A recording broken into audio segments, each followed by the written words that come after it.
नमस्कार। ABC news में आपका स्वागत है। हम लगातार चर्चा कर रहे हैं बजट की। बजट पर मिश्रित प्रतिक्रियाएं भी हैं। एक और आम जन ये भी कह रहा है कि बजट ने एक रोशनी दे दी है। वहीं दूसरी ओर ये भी कहा जा रहा है कि इस बजट में गरीबों के लिए कुछ नहीं है, उनके जीवन के लिए कुछ नहीं है और उनके उत्थान के लिए कुछ नहीं है। सिर्फ चंद लोगों के लिए, खास तौर से अमीरों के लिए है। मध्यम वर्ग को राहत दी गई है, किंतु वो ऊंट के मुंह में जीरा के समान है। जबकि कहा यह जा रहा है कि ये बजट $5 ट्रिलियन की ओर बढ़ता हुआ एक मजबूत कदम है। आइए हम इसी पर चर्चा करते हैं और हमारे साथ मेहमान हैं चार्टर्ड अकाउंटेंट रचित अग्रवाल जी। रचित जी, मैं आपका बहुत बहुत स्वागत करता हूं। रचित जी, ये बताइए कि विकसित भारत की नींव रखने वाला ये बजट है, क्या कहना है इस बारे में? जी बहुत बहुत धन्यवाद वर्मा जी। और आपने जैसा कि कहा, बिल्कुल ये विकसित भारत की नींव रखने वाला बजट बिल्कुल माना जाना चाहिए। जैसा कि मैंने पिछले कई बार में भी, पिछले बजट पे भी जब विश्लेषण पे बात हुई थी, तब मैंने इस चीज को कहा था। क्योंकि आप एक चीज समझिए, जो लॉन्ग टर्म विजन है वो बहुत क्लियर है। जब भी बात हो रही है तो आप विकसित भारत की बात कर रहे हैं, हर चीज में विकास की बात कर रहे हैं। बजट में जितनी आप इंफ्रा पे या जो आप डिस्ट्रीब्यूशन देखें खर्चे का, एक्सपेंडिचर के डिस्ट्रीब्यूशन से पता लगाया जा सकता है कि हम विकसित भारत की ओर जा रहे हैं। चाहे वो एक्सपोर्ट्स हो, चाहे वो इंफ्रास्ट्रक्चर हो, चाहे वो इंपोर्ट ड्यूटी कट ऑफ करना हो, हम ग्लोबल इकोनॉमी की तरफ बढ़ते हुए कदम बढ़ा रहे हैं, जहां पे हम व्यापार को बहुत तरीके से ग्लोबल लेवल पे ले जा सकें और बाहर की कंपनी काम कर रही हो या भारतीय कंपनी काम कर रही हो, उनके लिए ओपन स्ट्रक्चर बन पाए।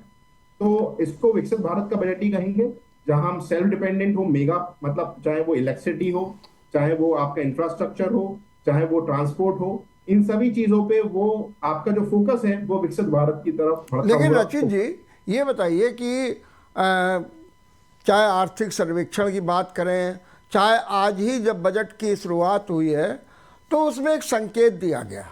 कहा यह गया कि जो ग्लोबल मार्केटिंग है, जो ग्लोबल ट्रेडिंग्स है और जो ग्लोबल जो एक्सपोर्ट की स्थिति है, वो तो भारत के लिए बड़ी चुनौतीपूर्ण है और चाइना से हम अभी भी पीछे हैं।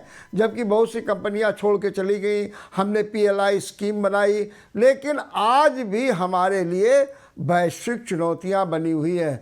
इनका सामना क्या ये बजट कर पाएगा? अ, वर्मा जी, बिल्कुल आपने सही कहा। हम पिछले कुछ वर्षों से देखा जाए, इनफैक्ट आप अगर कहें कोविड के बाद से हमारा भारतीय मार्केट हम लगातार एक्सपोर्ट्स के तरफ पीछे जा रहा है। और अगर मैं कहूं कि हम एक्सपोर्ट्स में बहुत ज्यादा ग्रो कर रहे हैं या बहुत अच्छे कुछ फिगर्स हैं, तो वो फिगर्स तो नहीं दिखते। लेकिन अगर कहा जाए कि अगर मैं बात करूं, जैसे मेरा नजरिया इस चीज पे दूसरा इसलिए आएगा कि मैं एक नजरिया इसमें ये देखता हूं कि हमें पहले ग्लोबल कंपनीज के लाइक अपना एक इंफ्रास्ट्रक्चर डेवलप करना पड़ेगा। एक्सपोर्ट्स तभी डेवलप हो सकते हैं जब आपके पास ऐसी कंपनीज हो जो प्रोडक्ट भी एक्सपोर्ट लेवल बना पाए, जो ग्लोबल प्रोडक्ट्स बना पाए।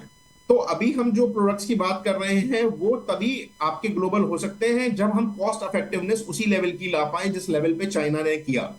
आज चाइना इसलिए सक्सेसफुल है क्योंकि वो उतना सस्ता माल बना पा रहा है कि वो पूरे वैश्विक लेवल पे बेच पा रहा है उस रेट में जहां शायद हम खरीद के भी बना नहीं पाए।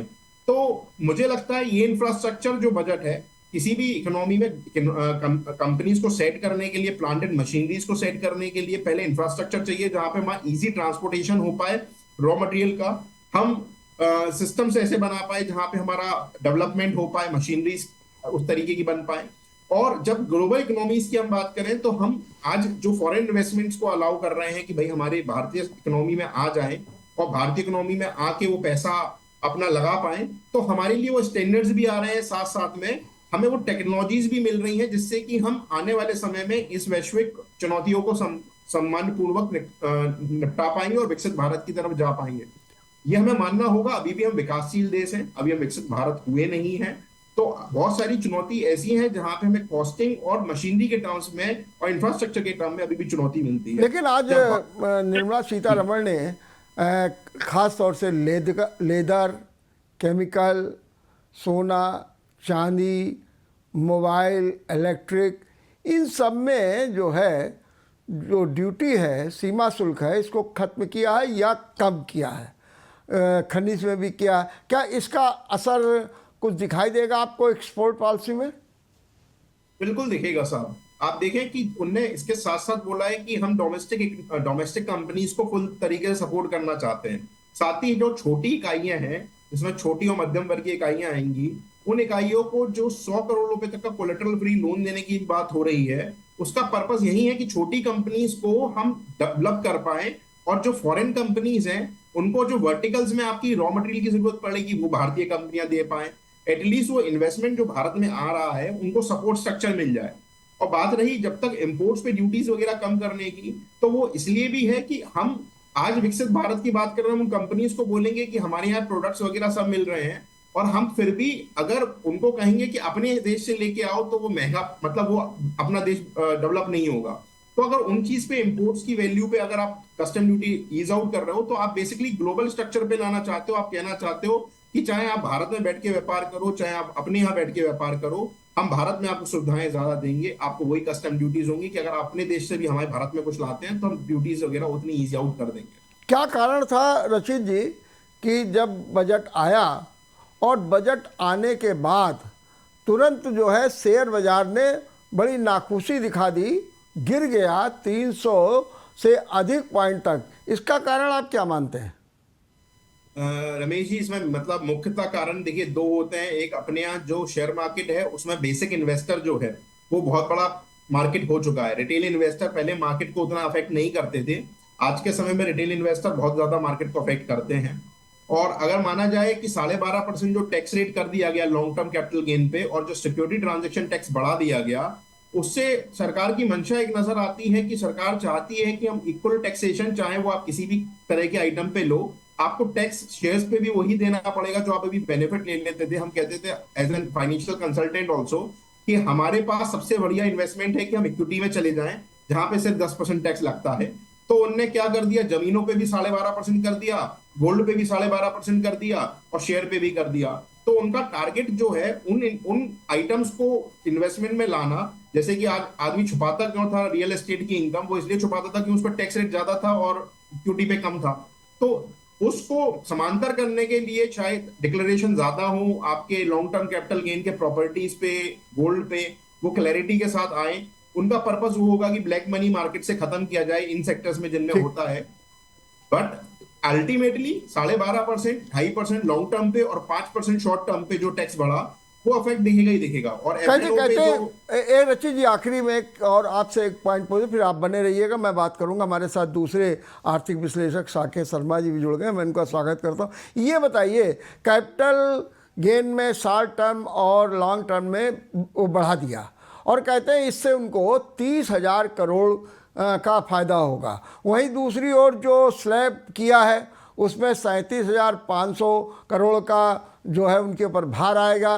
क्या उन्होंने कैपिटल गेन के माध्यम से उसकी भरपाई नहीं कर ली है?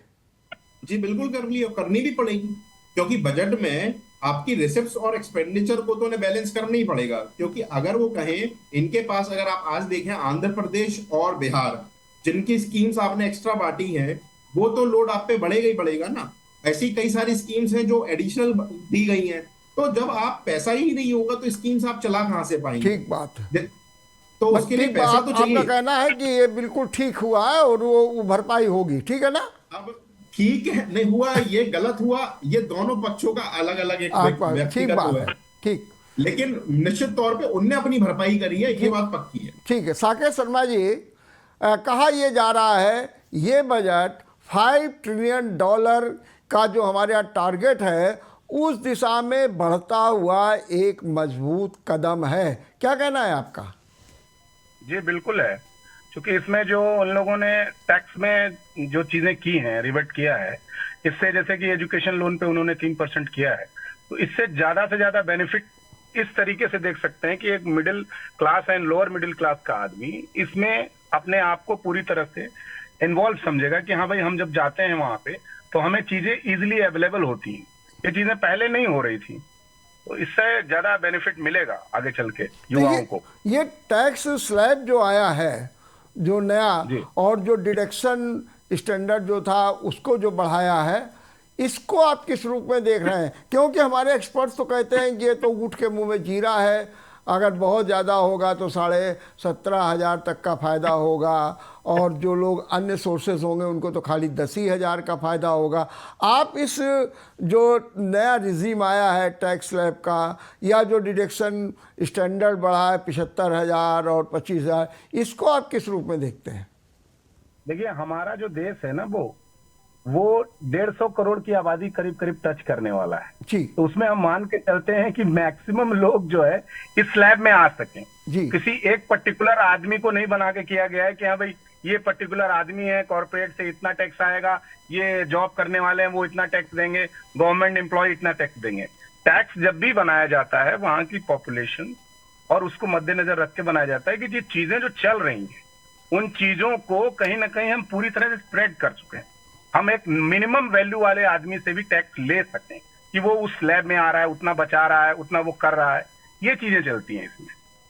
लेकिन जो पिछले में जो टैक्स आया, एक नया टैक्स का रिजीम, फिर ओल्ड टैक्स का रिजीम, और अब ये रिजीम, इन तीनों में आप क्या अंतर पाते हैं? देखिए, उसके बारे में तो हमारे जो है वो रचित अग्रवाल जी अच्छे से बताएंगे। जी। ये चार्टर्ड अकाउंटेंट है, इनका पूरे दिन यही काम है हाँ। कि भाई इसमें कितना डिडक्शन है। लेकिन ओवरऑल मेरा जो मानना ये है कि आम पब्लिक जो है, मैंगो पीपल, उनके लिए ये फायदेमंद है। चलिए, और वो ज्यादा से मैं ज्यादा रचित जी से बात कर लूँगा। साकेत जी, ये बताइए कि ये जो एक योजना आई है जिसमें कहा गया है कि 4 करोड़ लोगों को नौकरी और जॉब, जिसमें इंटर्नशिप है, 500 कंपनियों को 1 करोड़ लोगों को जो है इंटर्नशिप देंगे, फिर जब पहली नौकरी होगी तो उसमें 15,000 तक की भविष्य निधि मिल जाएगी। ये सब जो लाए हैं युवाओं के लिए, इसे आप किस रूप में देख रहे हैं? क्या इससे युवा वर्गों को एक बड़ा लाभ मिलने जा रहा है? जी, बिल्कुल मिलने जा रहा है। हमारे यहाँ जो फ्रस्ट्रेशन ऑफ एम्प्लॉयमेंट है, मेरा वर्ड समझिएगा, फ्रस्ट्रेशन ऑफ एम्प्लॉयमेंट, वो खत्म होगा। हम ज्यादा से ज्यादा लोगों को इन्वॉल्व कर सकेंगे ये इन छोटी छोटी चीजों को करके कि हाँ भाई, इसमें ज्वाइन करो, इन कंपनी में इंटर्नशिप करो, यहाँ ऐसे ये करो। तो जो हमारा आफ्टर कोरोना जो हमारे ऊपर जो एक बहुत बड़ा बर्डन है, जो हमारी जो जनसंख्या है, उसमें बच्चे तो एजुकेट हो ही रहे हैं day by day, year by year. उससे हम लोगों को थोड़ी सी निजात मिलेगी कि भाई बच्चे कहीं ना कहीं इन्वॉल्व होंगे, वो अपनी पर्टिकुलर चीजों को करेंगे, अनएम्प्लॉयड की चीजें कई खुलेंगी, उनको भविष्य की चीजें समझ में आने लगेंगी कि भाई एक ये जॉब अपॉर्चुनिटी है, इसमें ऐसे करेंगे तो ये स्किल की जॉब मिल जाएगी, ये मिल जाएगी। ऐसे ऐसे उनके इंफ्रास्ट्रक्चर को देख के, उनके दिमाग का जो मनोभूत आधार है उसको देख के ये चीजें बनाई गई हैं कि कहीं ना कहीं हमारी जो जनसंख्या है उसको इन्वॉल्व कर सके, मैक्सिमम पीपल को इसमें ला। लेकिन आदमी तो, या हमारा जो युवा वर्ग है, वो तो पक्की नौकरी चाहता, सरकारी नौकरी चाहता है।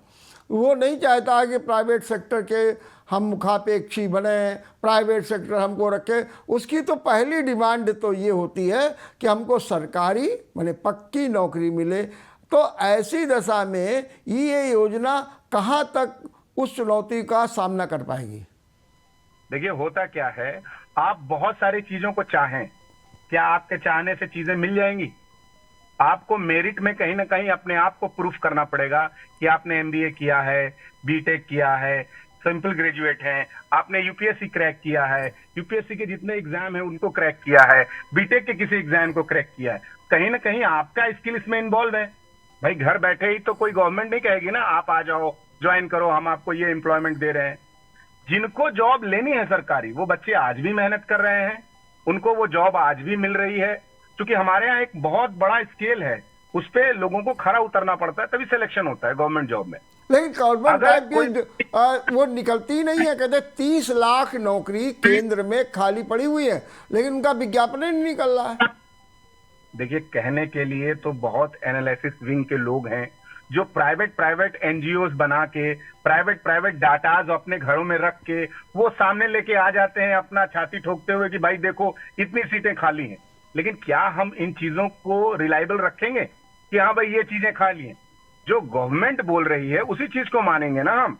अब गवर्नमेंट अपने तरीके से बोल रही है जी हम अपनी सीटें भर रहे हैं, हमारी ये सीटें इतनी पूरी हो गई, हम अपने से तो नहीं कह सकते ना कि ये सीट खाली है ये भर दो। जो डाटा हमें सरकारी डाटा बजट में मिलेगा, जो पत्र में निकलेगा, उसी पे हम बात करेंगे। ठीक बात हम है। कोई ऐसी चीजें नहीं बात करेंगे कि फला चैनल ने दिखा दिया कि भाई ये कम हो गया, फला चैनल ने दिखा दिया ये कम हो गया, फला न्यूज़पेपर ने ये छाप दिया, क्योंकि हम तो बेस हैं उसी चीज पे ठीक कि बात भाई है। हमारी गवर्नमेंट ऑफ इंडिया के गैजेट में क्या निकला कि कितने लोग आए हैं, कितने लोग नहीं हुए। ठीक बात। अब रचित जी, वही सवाल मैं आपसे पूछना चाहता हूं जो मैं अभी साकेत जी से पूछा, उनका रचित तो बढ़िया जवाब देंगे। ये जो टैक्स का स्लैब, ओल्ड, उसके बाद न्यू और फिर एक नया रिजीम, तीनों को अगर हम देखेंगे, कंपेरिजन करेंगे, तो क्या आप अंतर पाते हैं मुख्य रूप से? देखिए, मुख्य रूप से अगर आप बात करें तो सरकार की मंशा बड़ी क्लियर है। वो चाहते हैं कि आपका, जब वो एक समय था जब हमें इन्वेस्टमेंट्स में अपने पास पैसा चाहिए था, सरकारी योजनाओं में, एलआईसी में, उन चीजों में पैसा सरकार को रोकना था लोगों का, जिससे कि हमारे पास फाइनेंशियल स्टेबिलिटी आ जाए, और इसलिए वो बेनिफिट्स दिए गए थे। आज जब हम बात करते हैं तो जब मैं सीबीडीटी की बात भी करता हूँ कि मेरे एक मीटिंग में मैं बैठा था, वहां पे फिगर्स आ रहे थे, तो उनने ये चीज कर ली है कि बहुत सारे क्लेम्स ऐसे होते हैं जिनको वेरीफाई कर पाना बड़ा मुश्किल होता है, वो किसी भी तरीके से वेरीफाई हो ही नहीं सकते। जैसे हाउस रेंट अलाउंस है, अब आप रिसिप्ट कैसे वेरीफाई करोगे? तो या तो उनका सबका असेसमेंट हम करें, तो वो एक कॉस्टली अफेयर होता है। तो उन्होंने तो क्या किया है, उन्होंने कहा है कि आप इंडिपेंडेंट हो जाइए, आपको जहां पैसा बनता हो आप वहां बनाइए, अपना इन्वेस्टमेंट वहां करिए, और जो हमें एवरेज टैक्स कलेक्शन आ रहा है उस एवरेज टैक्स कलेक्शन के बेसिस पे हमने रेट्स उसी हिसाब से निर्धारित कर दिए। फॉर एग्जाम्पल 11 लाख वाला बंदा अगर आपका कोई भी डिडक्शन लेके जो पैसा दे रहा है जितना टैक्स, उसको न्यू रिजीम में उतना ही टैक्स देना पड़े बिना डिडक्शन लिए, तो उसके लिए वो बेनिफिशियल है। और सरकार के लिए लिटिगेशन कम होता है, सिंप्लीफाइड टैक्स रेट्स होते हैं, वो ज्यादा इंपॉर्टेंट है। तो आज जो सबसे इंपॉर्टेंट फैक्टर हो गया है वो ये हो गया है कि लिटिगेशन को सबसे कम करना है, और उन्हें सिंप्लीफाइड टैक्स में चाहिए कि आप अपनी इच्छा से ही आओ, रिटर्न अपना प्योर फाइल कर दो और टैक्स हमें जमा कर दो। लेकिन यही रचित कारण जी, है। क्या अब नया रिजीम ही केवल लागू होगा कि आप विकल्प के रूप में पिछले भी ले सकेंगे? ये तो आपके पास विकल्प है, लेकिन जो सरकार की मंशा है वो बड़ी क्लियर है, और ये हम सभी को समझ लेना चाहिए कि आने वाले समय में एक ही टैक्स रिजीम बचेगा जिसमें डिडक्शंस जो हैं इन्वेस्टमेंट्स की सिर्फ एनपीएस, और ये जो जिस फोकस हमारा है कि आज सरकारी योजना की आप बात कर रहे थे, तो सरकार का बड़ा क्लियर फोकस है कि हमारी प्राइवेट नौकरियां भी सरकारी तरीके से हो जाएं, क्योंकि सरकारी नौकरियां तो प्राइवेट हो ही गई हैं। ये तो आप मानेंगे कि भाई सरकारी नौकरी का जो तरीका है काम करने का वो प्राइवेटाइजेशन की तरह हो गया है। ठीक बात, ठीक बात। साकेत जी, हमें बताइए कि बिहार को, आंध्र प्रदेश को विशेष सहायता दी गई, मदद की गई। मैं पैकेज वैकेज की बात नहीं करूँगा, इसको लेकर के हमारा उत्तर प्रदेश कह रहा लो हमको तो कुछ मिला ही नहीं, पश्चिम बंगाल कह रहा बड़ा भेदभाव हो गया है, अब क्या किया जाएगा। तो आप इसको किस रूप में देख रहे हैं? क्या जो ये कहा जा रहा है कि ये बजट सरकार बचाओ है, क्या इससे सहमत हैं आप? देखिए, सरकार का जो कार्यक्रम है, जो सरकार जो लोग चला रहे हैं वो तो अपने स्तर से चला रहे हैं, उसमें हमारी कोई टिक्का टिप्पणी नहीं है। लेकिन मेरे कहने का मतलब यही है कि सरकार जब किसी स्टेट, पर्टिकुलर स्टेट को कोई सपोर्ट देती है तो उसका अपना एक अलग डाटा होता है कि भाई एजुकेशन के बेस पे दे रही है, पिछड़ापन क्या है, वहां पे जॉब अपॉर्चुनिटी कितनी है, क्या चीजें नहीं है। अब हम अगर बिहार की बात करें तो बिहार में कोई भी इंडस्ट्री अभी तक आप देखेंगे 2014 के बाद पर्टिकुलर रूप से लगी नहीं, जिसके चलते अनएम्प्लॉयमेंट बहुत ज्यादा है, पिछड़ापन अलग ही है वहां का। वहां की एजुकेशन पॉलिसीज आप देख लीजिए, एजुकेशन का रेट देख लीजिए कि क्या रेट में वो चल रहे हैं। सेम आंध्रा के साथ भी यही हुआ है, वहां वही चीजें 2% में हुई है, 100 में 2%। तो भाई दोनों कहीं ना कहीं उन चीजों को मानते हैं। अब पर्टिकुलर गवर्नमेंट का अगर उनके प्रति कोई फोकस है तो ये उनकी मंशा हो सकती है, लेकिन मेरा ये मानना है कि अगर इन दोनों स्टेट को उन्होंने कुछ स्पेशल सपोर्ट किया है तो कहीं ना कहीं ये बेस है कि भाई एजुकेशन मायने है, ठीक बात है। या वहाँ की रेट है मायने, या वहाँ का रहन सहन है, आबो हवा जो ऐसी है जो वहाँ के लोगों को पर्टिकुलर इस तरीके से ढाल चुकी है। ठीक बात। बहुत बहुत धन्यवाद साकेत जी, बहुत बहुत धन्यवाद रशीद जी। आप लोगों ने बहुत अच्छे ढंग से विश्लेषण किया और आपने सुना कि बातें कुछ भी की जाए लेकिन बजट का जो आधार है मजबूत है और निश्चित रूप से आने वाले दिनों के लिए एक सुनहरा बजट ही प्रस्तुत होगा, ऐसा हमारे चार्टर्ड अकाउंटेंट, हमारे आर्थिक विश्लेषक कहते हैं। उनका कहना है कि कहने को तो कोई कुछ कहे लेकिन जो बात है वो सामने है। देखते रहिए ABC न्यूज़। नमस्कार।